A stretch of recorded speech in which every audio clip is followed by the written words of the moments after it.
Happy morning everybody, it's Donna from Enchanted Gardens. I would like to introduce you to something completely new and completely special. I'm quite calm about it now because I've had a few days to get used to it, but I have been a bit overwhelmed. So, you all know that I've done a few lectures and tours of the new site for people, and no one was more surprised than me when I realised that I'd had a visit with David Carey. And David is so knowledgeable. He is quite incredible, and he and his wife visited me, and it is in fact David who helped me to see that I had what I had. I'd always presumed that this little tree here, which isn't very large, was a field maple. I have a mature field maple in the back garden, and I just thought that this was a young one of these. I've never paid that much attention to it. I have to say, it's not a field maple. I have a wild service tree, and this tree is the UK's only native sorbus. It is Sorbus tominalis. So that's the introduction to this beauty. The most important thing about this tree is the fact that it is only grown and only growing in quite isolated areas. It's increasingly, within the last 100 years, more rare to see. You will not come across this anywhere but ancient woodland sites. And by ancient woodland, we're talking about ancient oak and ash forests. Now, my pasture isn't oak and ash forest. However, I'm now believing more and more that it is possible that it was. Now that's opening, it's opening up a great many thoughts for me. I'm beginning to think that I could do some more ecological work on trying to work out whether or not I have any remains of ancient hedgerows, for example. I'm not too far from the Blean, which would be the closest ancient woodland. So whatever the situation, I have a wild service tree, which is Sorbus tominalis, and it's a deciduous tree. So this is the leaf, okay? And these little buds, they're very shiny.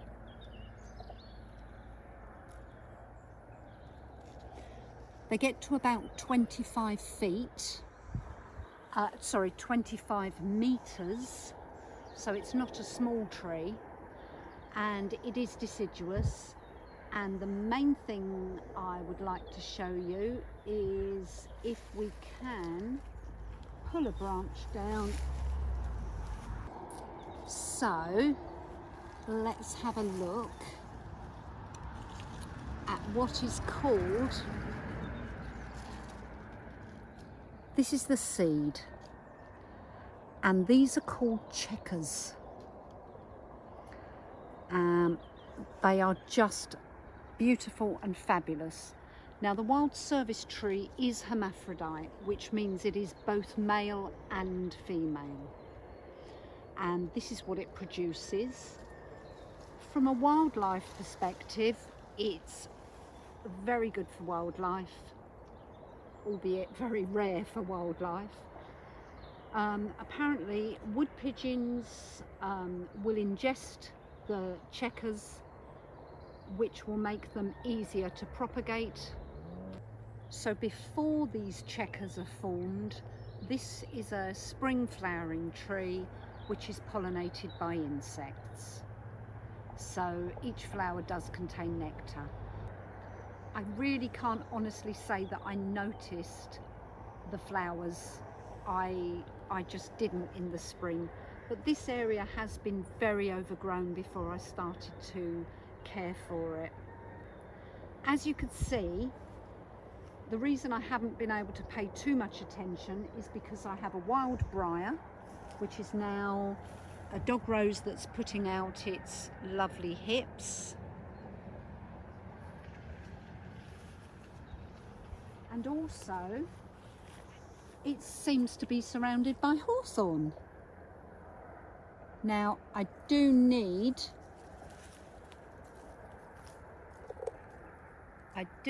to do yet another video on my hawthorn. I am really excited about the news that I have to tell you about them. And I do get a little bit overwhelmed with the fact that this is such an exceptional site, which is just producing natural treasure more or less every week. I absolutely plan on trying to grow the wild service tree so that I can sell people a wild service tree if they have enough room for them to grow and develop, bearing in mind they're going to get to 25 metres, and give them to woodlands and nature reserves and places of conservation. Just notice this, it actually propagates itself with suckers as well. So this is a separate tree, and if you can see beyond the mixture of hawthorn, I have another separate tree, and if we go further round, I have another young tree here. So my service tree is actually putting up beautiful young trees. It's just brilliant. It's just fascinating and wonderful.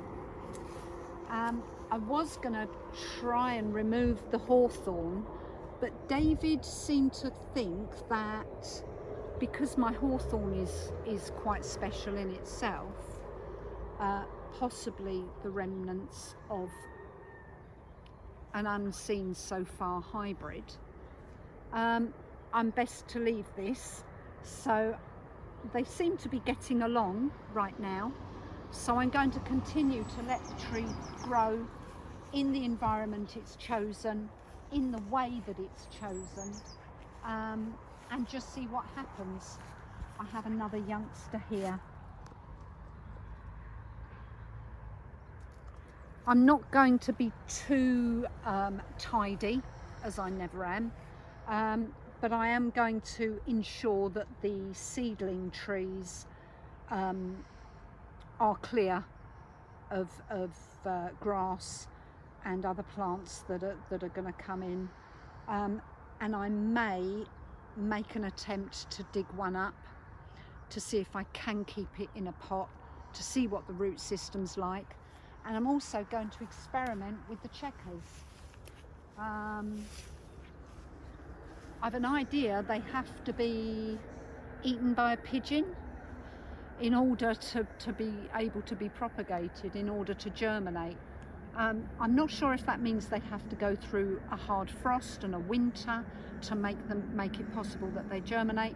I'm not sure whether or not, like a sweet pea, if they were soaked and sown in the spring, whether that would cause good germination. I'm going to do some experimentation, and if there are any tree growers out there, if you could email or come onto the group and let me know how you've done. I don't know, there may be somebody out there that's been growing wild service trees for years and knows all about it. So please let me know. So the other thing I wanted you to know is that there were last Wild checkers were last available at market round about 100 years ago. They have a very ancient use. There is some mythology and symbolism around them. So have a good look at her, or him, or they, as it's hermaphrodite. Hundreds and hundreds of years ago, they were given, the checkers were given to children as sweets.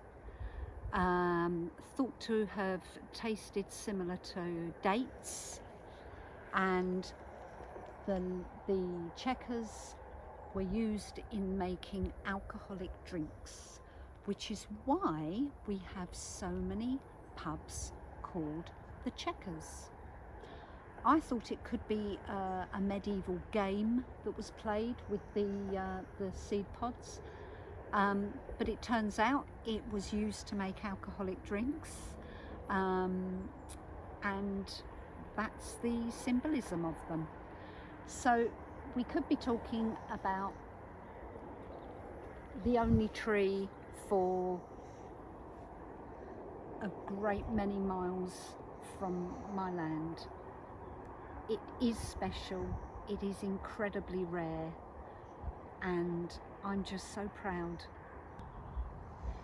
And hopefully when you can visit me, you can come and see it.